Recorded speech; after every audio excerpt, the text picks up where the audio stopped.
Sir, Sadananda ಗೌಡರು ಹೊಸ ವರ್ಷಕ್ಕೆ ಹೊಸ ರೆಸೊಲ್ಯೂಷನ್ ಏನಾದರೂ ಮಾಡಿದಾರಾ? ಬೆಂಗಳೂರು ನಾರ್ತ್ಗೆ ಮತ್ತೆ ಸ್ಪರ್ಧೆ ಮಾಡ್ತಾರಾ? ಸರ್, ಒಂದು ಮಾತಿದೆ, ರಾಜಕಾರಣ ಅಂತ ಹೇಳಿದರೆ ಒಂದು ರೀತಿಯಲ್ಲಿ ಅದರಲ್ಲಿ ಕೂಡ ನಿಶ್ಚಯಗಳು, ಅದರಲ್ಲಿ ಕೂಡ ನಾವು ತಗೊಳ್ಳುವಂಥ ನಿಲುವುಗಳು ಇದು ವೈಯಕ್ತಿಕವಾಗಿ ಮತ್ತು ಪಕ್ಷ ಆಧಾರಿತವಾಗಿ ವ್ಯತ್ಯಾಸಗಳಿರುವಂಥದ್ದನ್ನು ನಾವು ಕಂಡಿದ್ದೇವೆ. ಈ ಹಿಂದೆ ಕೂಡ ಕಂಡಿದ್ದೇವೆ. ನಿಜ, ನೀವು ಹೇಳುವಂಥದ್ದು. ನಾನಂತೂ 30 ವರ್ಷಗಳ ಸುದೀರ್ಘವಾದಂಥ ರಾಜಕಾರಣದಲ್ಲಿ ಎಲ್ಲ ಸ್ಥಾನಗಳನ್ನು ನಾನು ನೋಡಿದವ. ಹೊಸ ವ್ಯಕ್ತಿಗಳು ಹೆಚ್ಚು ಫೋರ್ಸಿಬಲ್ ಆಗಿ ಕೆಲಸ ಮಾಡಬಲ್ಲವರು ಬರಬೇಕು ಅಂತ ಹೇಳುವಂಥ ಆಶೆಯಿಂದ ನಾನು ಚುನಾವಣಾ ರಾಜಕಾರಣದಿಂದ ಸ್ವಲ್ಪ ದೂರ ಇಡಬೇಕು ಅಂತ ನಿಶ್ಚಯ ಮಾಡ್ತಾ ಇದ್ದೆ. ಇವತ್ತು ಮೊನ್ನೆಯಿಂದೀಚೆ ನಡೆಯುವಂಥ ವಿದ್ಯಮಾನಗಳು ಯಾಕೋ ಏನೋ ನನಗೆ ಗೊತ್ತಿಲ್ಲ, ಪಕ್ಷದ ಎಲ್ಲ ನಾಯಕರು ನನ್ನ ಕ್ಷೇತ್ರಕ್ಕೆ ಸಂಬಂಧಪಟ್ಟು ಹೇಳಿದ್ದಾರೆ. ನನ್ನ ಕ್ಷೇತ್ರದ ಎಲ್ಲ ಜವಾಬ್ದಾರಿಯುತ ವ್ಯಕ್ತಿಗಳು, ನಾನು ಹೆಸರು ಹೇಳ್ಬೋದು. ಮೊನ್ನೆ ತಾನೇ ನಮ್ಮ ಮಾಜಿ ಮುಖ್ಯಮಂತ್ರಿಗಳು, 2 ಜನ ಮಾಜಿ ಉಪಮುಖ್ಯಮಂತ್ರಿಗಳು ಮತ್ತು ದಾಸರಹಳ್ಳಿಯ ಶಾಸಕರು ಎಲ್ಲ ಸೇರಿಕೊಂಡು ನಮ್ಮಲ್ಲಿಗೆ ಬಂದು ಯಾವುದೇ ಕಾರಣಕ್ಕೂ ಕೂಡ ಈ ಸರ್ತಿ ತಾವು ಹಿಂದೆ ಹೋಗಬಾರ್ದು ಅಂತ ಹೇಳುವಂಥದ್ದನ್ನು ಹೇಳಿದರು.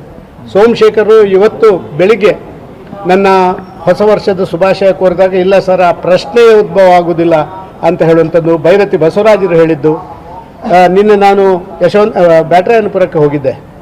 ಒಂದು ದೊಡ್ಡ ಕಾರ್ಯಕ್ರಮ APC ಮತ್ತು ಅದರ ಪಕ್ಕದ ಲೇಔಟಿಂದ ಆಗಿತ್ತು. ತಮ್ಮೇಶ್ ಗೌಡರು ಬಾಕಿಯವರೆಲ್ಲ ಬಂದಿದ್ದರು. ಎಲ್ಲ ಕಡೆಯಿಂದ ಭಾರಿ ದೊಡ್ಡ ಒಂದು ಒತ್ತಡಗಳು ನನ್ನ ಮೇಲೆ ಬಂದಿರುವಂಥದ್ದು. ಆದರೆ ಈ ಒತ್ತಡಗಳನ್ನು ಮೀರಿ ನಿಲ್ಲಬೇಕು ಅಂತ ಹೇಳುವಂಥ ಒಂದು ಕೆಲಸದಲ್ಲಿ ನಾನು ಯಶಸ್ವಿ ಆಗ್ತೇನೋ ಇಲ್ವೋ ಅಂತ ಈಗ ನನಗೆ ಹೇಳಲಿಕ್ಕೆ ಆಗೋದಿಲ್ಲ.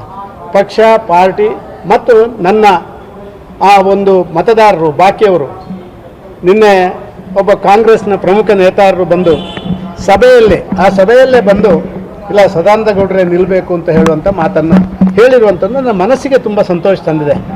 ಒಬ್ಬ ಜನಪ್ರತಿನಿಧಿಯಾಗಿ ಯಾವುದೇ ಸಂದರ್ಭ ನನ್ನ ಇಡೀ ಲೋಕಸಭಾ ಕ್ಷೇತ್ರದಲ್ಲಿ ಒಂದೇ ಒಂದು ಕಾರ್ಯಕರ್ತನು ಕೂಡ ನನಗೆ ವಿರೋಧ ಇಲ್ಲದ ರೀತಿಯಲ್ಲಿ ನಾನು ನಡೆಸ್ಕೊಂಡಿರುವಂಥದ್ದು ಆ ದೇವರು ಕೊಟ್ಟ ಶಕ್ತಿ, ಸಮಾಜ ಕೊಟ್ಟ ಶಕ್ತಿ, ಸಂಘ ಕೊಟ್ಟ ಶಕ್ತಿ, ನನ್ನ ಪಕ್ಷದ ತತ್ವ ಸಿದ್ಧಾಂತಗಳಿಂದ ಅದನ್ನು ಮಾಡಿದ್ದೇನೆ ಅಂತ ಹೇಳುವಂಥ ಆತ್ಮವಿಶ್ವಾಸ ನನ್ನ ಮೇಲೆ ಇದೆ.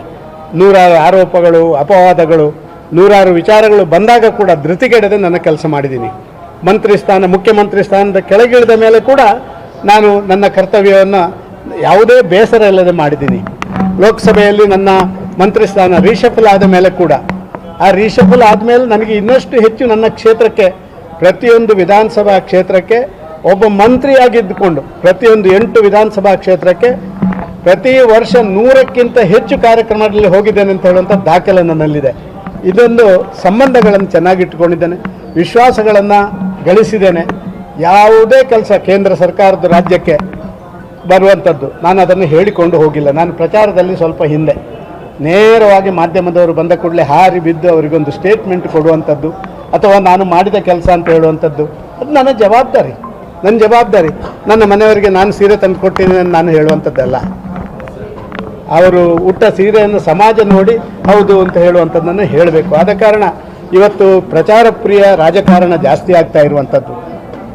ಒಂದು ಸಣ್ಣ ಕೆಲಸ ಮಾಡಿ ಅದನ್ನು ದಿನನಿತ್ಯ ಹೇಳುವಂಥ ಪ್ರವೃತ್ತಿಯ ರಾಜನೀತಿ, ಇದರಿಂದ ಹೊರಗೆ ಬರುವಂಥ ಅವಶ್ಯಕತೆ ಇದೆ. ಹೇಗೆ ನರೇಂದ್ರ ಮೋದಿಯವರು ಕೆಲಸ ಮಾಡಿದ ನಂತರ ಆ ವಿಚಾರವನ್ನು ಸಾರ್ವತ್ರಿಕವಾಗಿ ಹೇಳ್ತಾರೆ, ಅದೇ ರೀತಿ ಆಗುವಂಥ ಕೆಲಸ ಆಗಬೇಕು.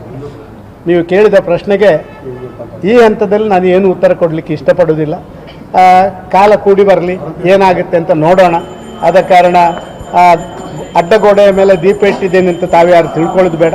ನಾನೇನೋ ತೀರ್ಮಾನಗಳನ್ನು ಎಲ್ಲವನ್ನು ತಿಳ್ಕೊಂಡೇ ಭಾರಿ ಸಮಯದ ಹಿಂದೆಯೇ ಮಾಡಿರುವಂಥದ್ದು ನೀವೆಲ್ಲ ಕಂಡಿದ್ದೀರಿ. ಆದರೆ ಪಕ್ಷದ ಹಿತದೃಷ್ಟಿ, ನನ್ನ ಕ್ಷೇತ್ರದ ಎಲ್ಲ ಕಾರ್ಯಕರ್ತರ ಭಾವನೆಗೆ ಸ್ಪಂದನೆ ಕೊಡುವಂಥದ್ದು ಅಂಥ ಸಂದರ್ಭಗಳು ಬಂದಾಗ ಏನಾಗ್ತದೆ ಅಂತೇಳಿ ಪಕ್ಷ ತೀರ್ಮಾನ ಮಾಡುತ್ತೆ, ನಾನಲ್ಲ.